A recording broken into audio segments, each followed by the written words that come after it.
Welcome in, Hawks fans. Your boy Bryce Lewis back at it again for more Believe in Hawks. Obviously, this free agent period for the Hawks has been a very exciting time. And one of the key additions from free agency was Nickeil Alexander Walker. And today, I wanted to bring in someone who has watched the last few years of his career, covering the team that he's been on, the Minnesota Timberwolves. Jon Krawczynski from The Athletic. He covers the Minnesota Timberwolves. How are you doing today, my guy? I'm doing good, Bryce. Thanks for having me, man. When any chance I get to sing Nickeil's praises, I'm happy to do it. So let's get after it. Yes, sir. Yes, sir. And obviously, like I said, we were able to do a sign and trade with the Timberwolves to acquire him. And my first question really to you about it was, before all the signings happened for Minnesota, when you looked at the three guys, you had Randall, Naz Reid, Walker. Was it always like he was the odd man out, or did you think there was like, we might go with him and then maybe Naz walks? Because we did hear there was some interest in Naz if he hit free agency.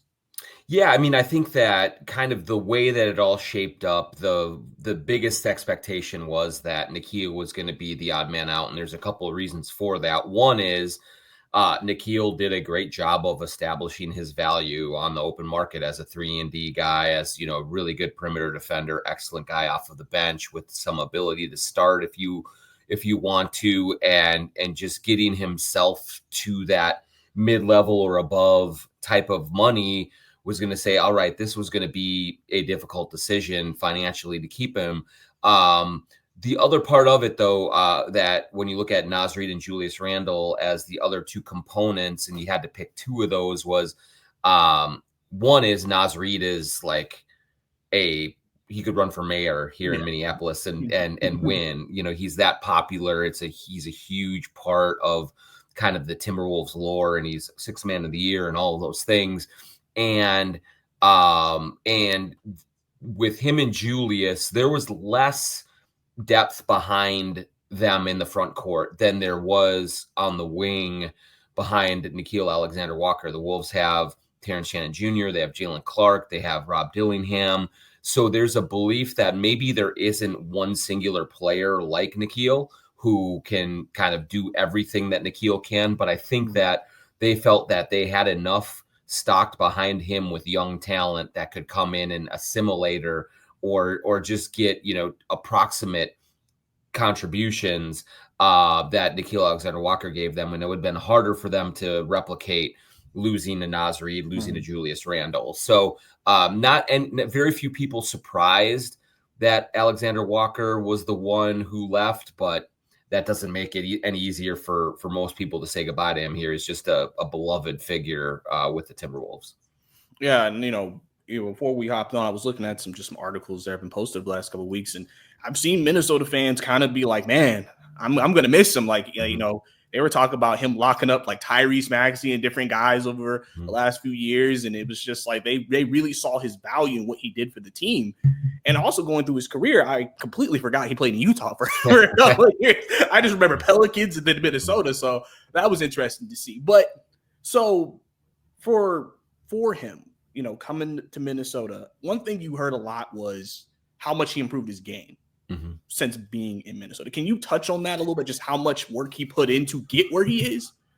Yeah, he was. So when he came to Minnesota from Utah, it was in the 3-team trade with the Lakers, where the Wolves got Mike Conley and Nickeil Alexander Walker. They sent D'Angelo Russell to the Lakers in that deal. And when it happened, it was largely kind of analyzed as the Wolves got their starting point guard that they wanted in Mike Conley. So that was the big fish that they landed.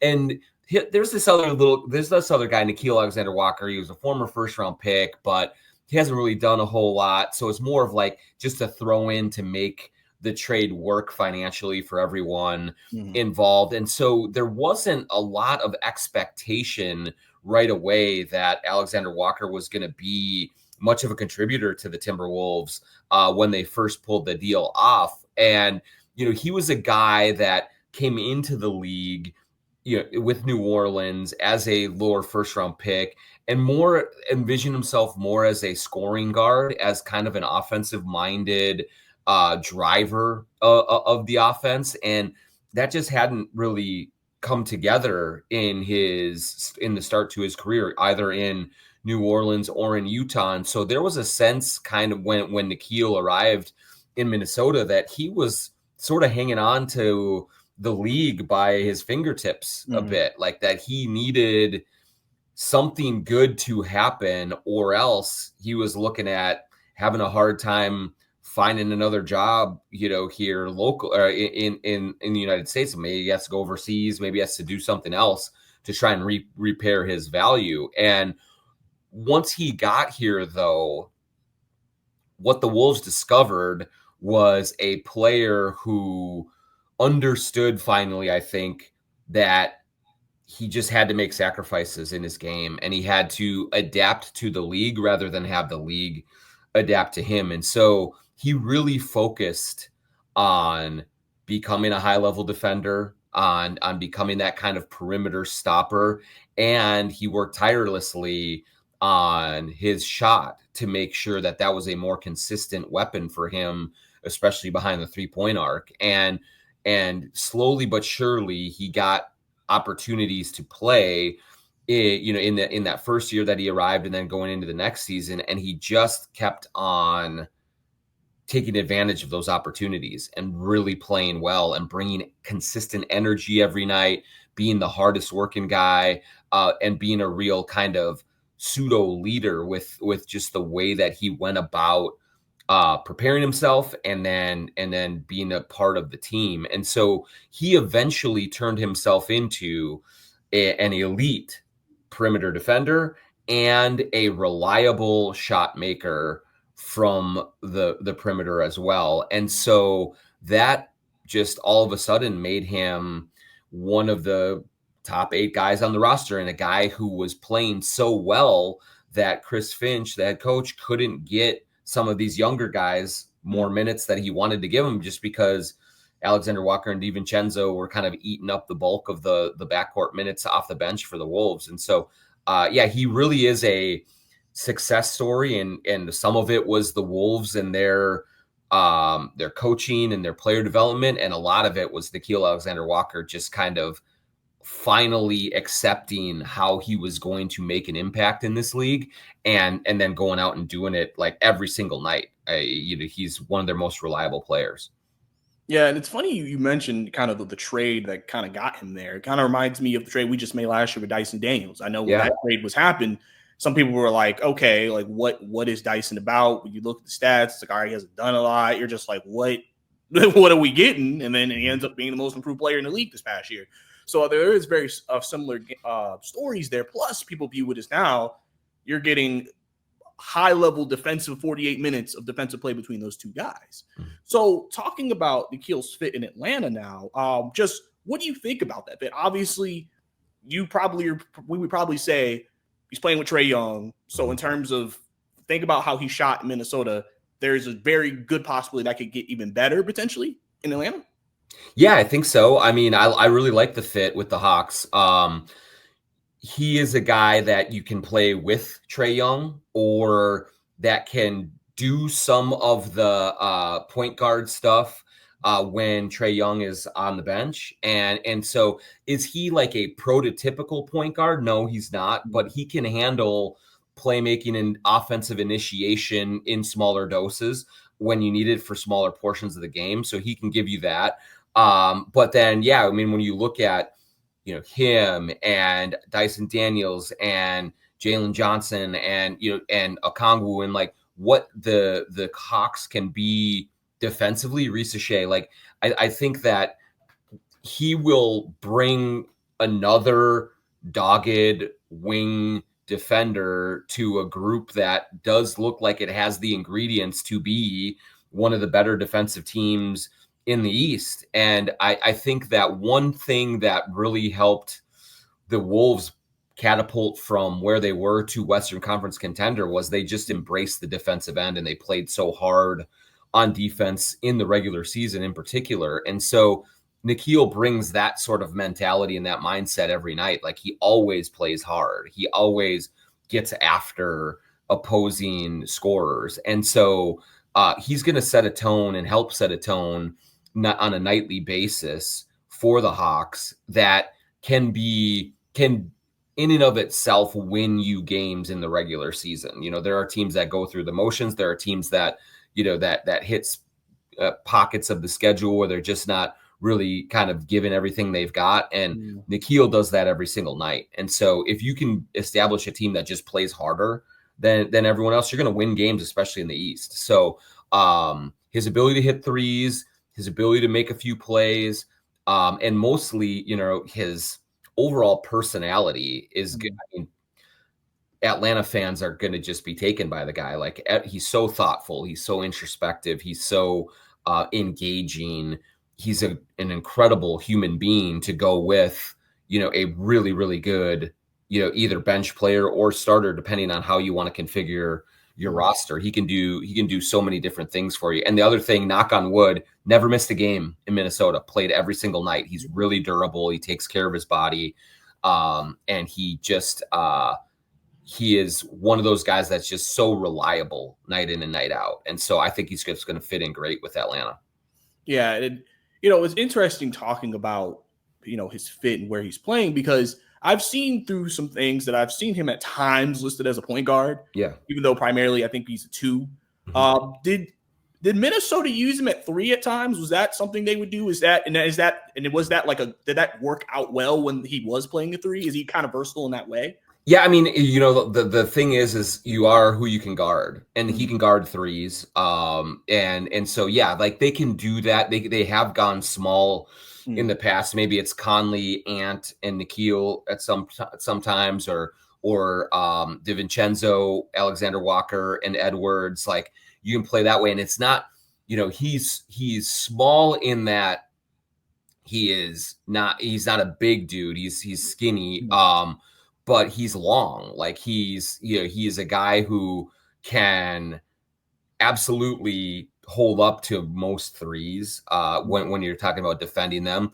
And then he makes enough shots offensively to make the spacing work that he can work in 3-guard lineups. And so that versatility defensively gives you different kind of options to play. And yeah, he's not a true 1, but you could play him and Dyson Daniels in the same backcourt and like just watch other teams never score. Like, and you can get away with that. You can put him, in lineups with Risa Shea and Jalen Johnson and Okongwu, and all of a sudden they're really big and they're really physical and they're just nasty defensively. And so Quinn is going to have a bunch of different options to deploy him, or, you use him as a 6th man, you use him as an 8th man, there's all sorts of different ways that you can do it. And now that he's gotten his financial future taken care of, I even think that there's going to be even more willingness for him to just do whatever it takes. He's always been that way here, but here he had sort of the pressure to prove himself that he deserved a contract like he got from Atlanta. Now he has that contract. Now that peace of mind is going to be even greater. And I think he's such a team guy that you're going to just be able to put him anywhere you want. And he'll be like, yep, I'll do that. And I'll take on that challenge. And what's interesting too, is when I think about the two teams and I think about Nickeil, you mentioned how, when he was early in his league, he was kind of like an offensive guy, right? Mm-hmm. In terms of like a driver of the basketball, things of that nature. In Atlanta, we added Kristaps Porzingis, and I think one thing Quinn has really harped on is spacing, which creates lanes to drive and do things. And I feel like in Minnesota, obviously, when Rudy was on the floor, he's in the paint for the most part. Yeah. You know how it went, and obviously that was why it was so valuable for him to develop a shot. Mm-hmm. But do you see maybe with the amount of spacing the Hawks could have, Nickeil impacting the game? Even with the shot, but more in the paint, attacking the rim, just because now there may be more lanes for him and him being effective in that role, because Quinn very much values cutting, and he values playmaking and passing and trying to find guys on the run. Yeah, I mean, I do think he can get to the basket. We saw it in Minnesota, and we saw him able to create his own. There are, it's a fun experience, I guess, watching him play, because like a lot of his drives, you're like, no, and then he makes it. It's not, it's a little haphazard, but generally effective. I think one of the times the times that we've seen him struggle or not work out as well is when he really tried to be like a prototypical one. And he, I think that he came into last season really saying, I'm going to try to be the point guard and I'm going to establish myself that way. And when he is doing that and trying to put on his shoulders, not only creating offense for himself, but creating for other teammates and like running an offense and being a quarterback, I think that that's has been a tougher fit for him. But if it's a combo guard, if it's drive and kick, if it's get to the basket and score on your own, he has those capabilities. And so he is not just one-dimensional 3-and-D. He's not just a catch and shoot guy. He is capable of getting stuff off of the bounce, and he did have success running pick and roll with Rudy, and doing things that way. And he is crafty around the basket. So there are definitely more facets to his game than just the outside shot.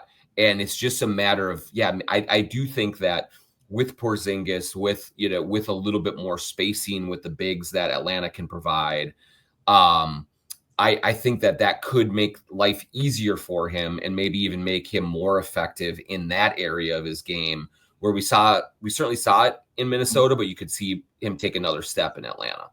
Yeah. And, obviously, like I said, spacing being so important in today's game in general, and everybody being able the ability to drive and kick, that's obviously going to be something that, we'll keep an eye on in Atlanta. Now, kind of shifting it back over to you guys, obviously losing him. Obviously, you mentioned some of the young guys that you guys have. As of right now, are you confident? Are you feeling good about who you have ready to step up to replace him? Because like I said, I know a lot of fans in Minnesota were like, that's going to be a tough loss. Yeah, I mean, look, I think both things can be true. One is it's going to be a tough loss because he legitimately is one of the best perimeter defenders in the league. Like that's a legit title and tag for him to take on. And then he could also make shots and he could also get to the basket. He could do a lot of things for you. And he's just like he was a veteran presence that was important in the locker room as a voice as well. So they are going to miss him. There's no question about that. But as we've seen in this new kind of financial environment that these teams are operating in, what you have to be able to do is adapt and move on when players develop and price themselves out. It's happening all over the league. And the Wolves are just in that position with Nickeil. And so they have done a good job of stocking the shelves with Terrence Shannon Jr., with Jalen Clark, with Rob Dillingham. And so they have guys who are ready to contribute.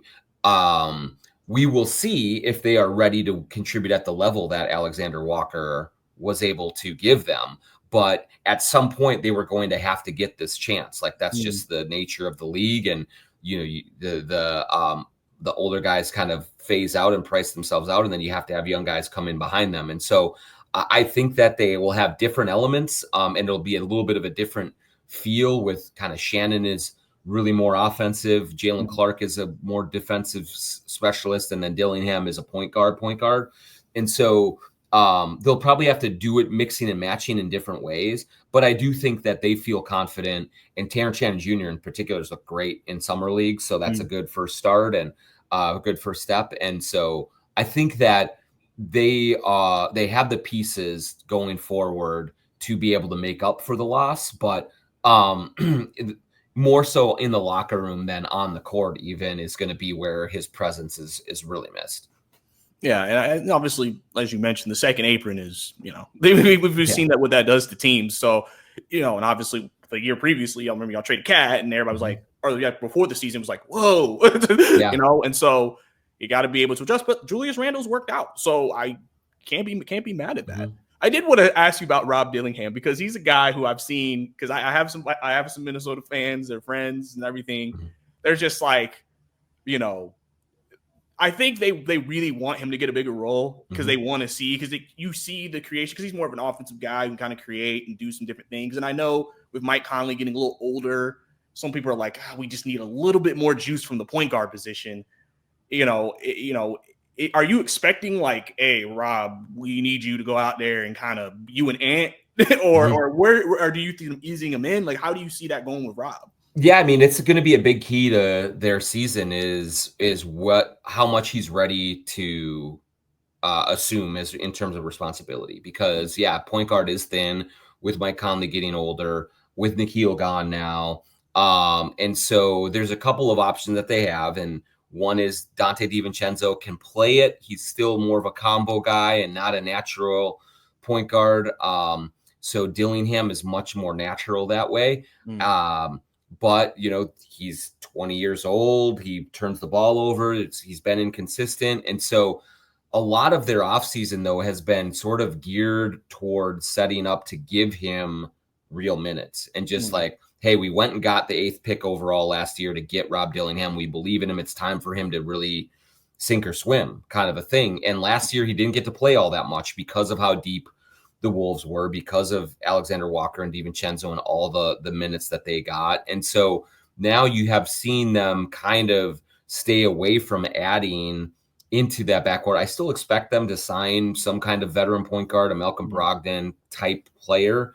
But it's all geared toward letting Rob Dillingham cook a little bit. And what the Wolves are going to have to do is they're going to have to be okay with him making mistakes, especially early, and learning on the job a little bit. Now, it doesn't mean he's going to start, but I do think that he has an electricity to his game and an excitement and a dynamic element that not many other players on the roster have. And so one thing they missed in the Oklahoma City series was another guy who could really create his own offense. And Dillingham can do that. And he's going to make mistakes. He's going to turn it over. He's going to be targeted on defense.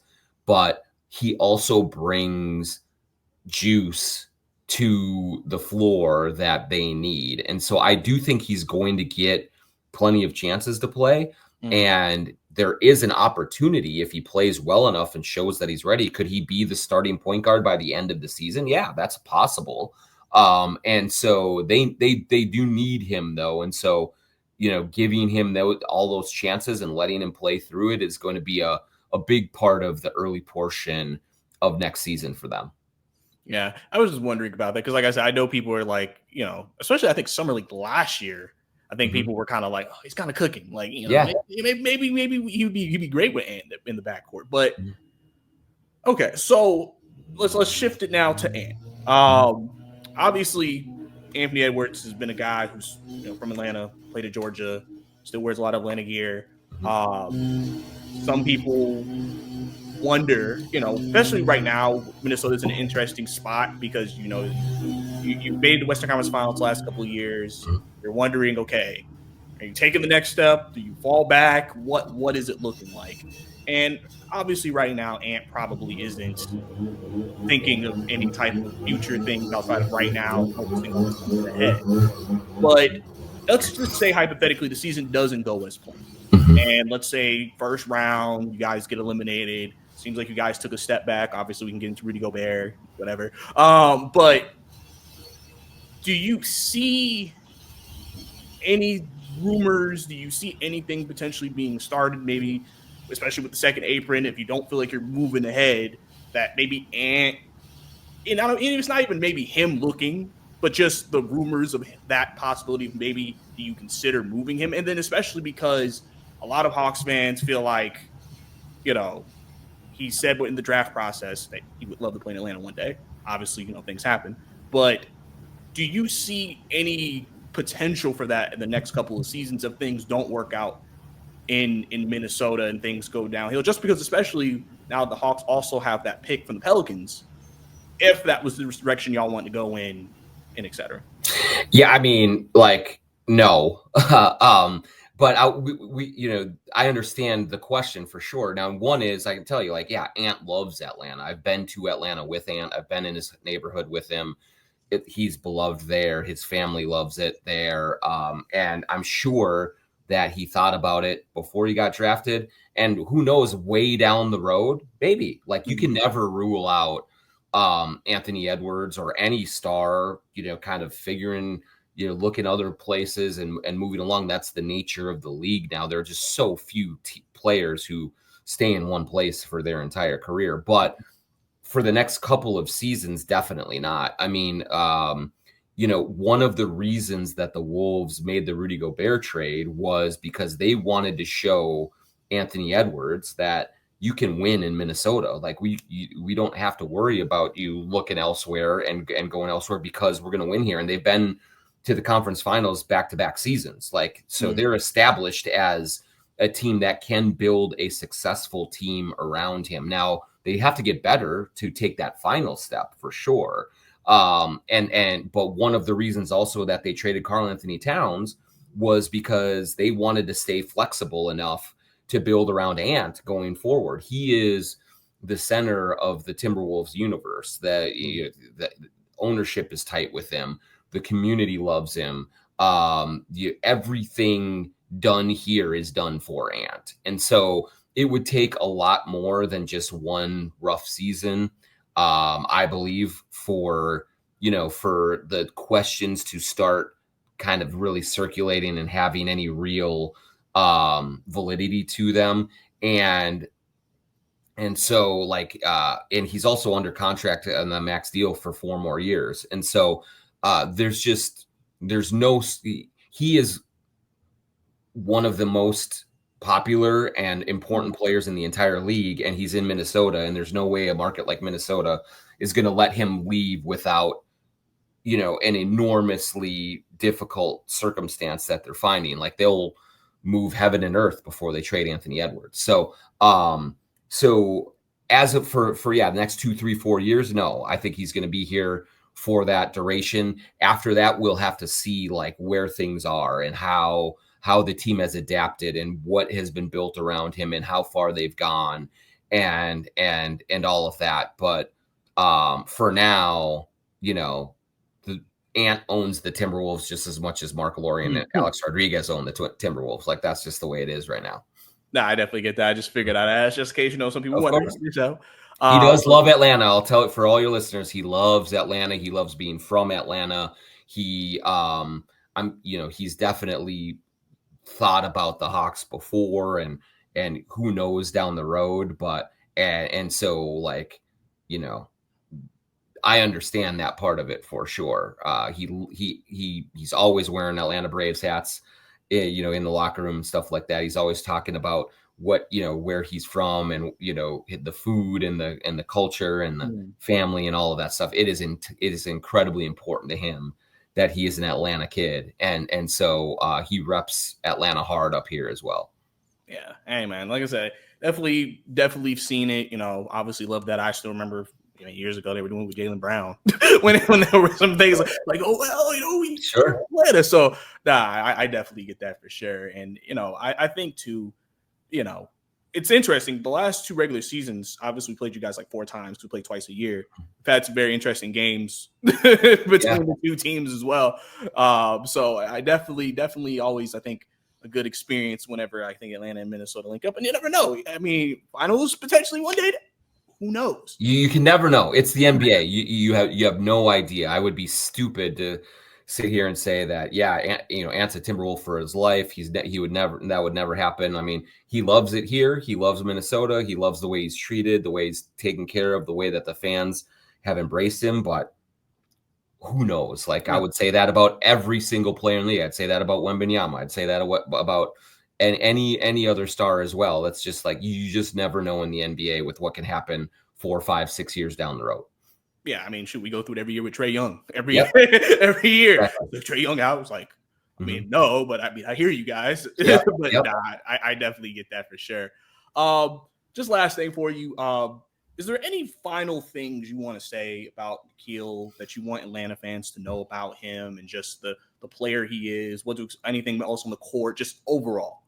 Yeah, I would just say I'm really excited for Atlanta fans to not only watch him play, but like really get to know him as a person, because there are certainly players in the league that are guarded, that, kind of keep the walls up, that don't really share a lot, that just kind of want to be about their business on the court and do it that way. That's not Nickeil. Nickeil will cut open a vein for everyone in every interview that he does. And he's very transparent. He shows vulnerability. He is so introspective and thoughtful that, after about 3 or 4, press conference sessions and sessions with the media, you are going to see just what kind of heart that he has.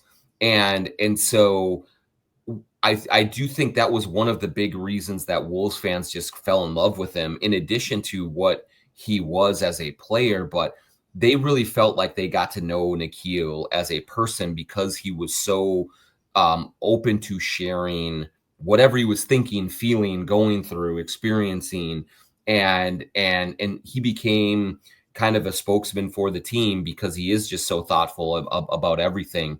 And so I'm just really excited for Hawks fans to kind of now get to know him and watch him sort of really stitch himself into the fabric of the team the way that he did here and into the community. He's got a young family that he's bringing that he dotes on. And so there will be just I think a real connection that builds very quickly with Hawks fans, because it's impossible not to like him. And just when you listen to him talk, when you listen to him kind of illustrate what he's been through in his life and how important all of this is to him, it's really endearing. And so I think, Hawks fans will very much enjoy that part of him almost as much as they enjoy him hitting those like little sidestep threes that he always does and locking up an opposing, wing scorer. So it's a great fit. And he's just he's a great all around person and player. And so I'm happy for Hawks fans and for the Hawks in general to land someone like that. And they'll I'm sure you guys all will enjoy him as much as we did here over the last 2 years. Yeah, man. Very exciting times with him.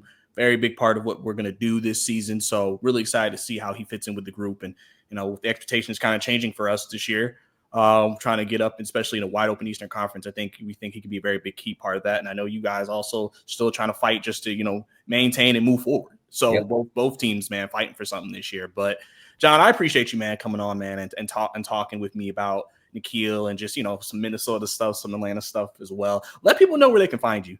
Yeah, you can find me, on X at JONKRAWCZYNSKI. You can see me on Instagram at by Jon Krawczynski.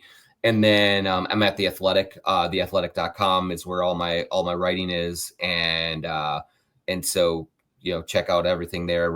I've written extensively about Nickeil over the years and been super fun. So good background pieces there as well. So I appreciate you having me, Bryce. Thanks, man.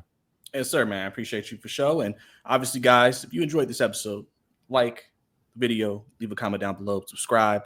Audio listeners, same thing. If you can leave 5 stars, it's always great. 5 stars probably will bring Jon back on the show. So, but overall, guys, and obviously, if y'all follow me on X, Twitter, Brycey_2K for all my Hawks takes and everything that's happening with the team. I appreciate all y'all. But I think that's about it for Believe in Hawks. That's Jon. I'm Bryce. See you next time.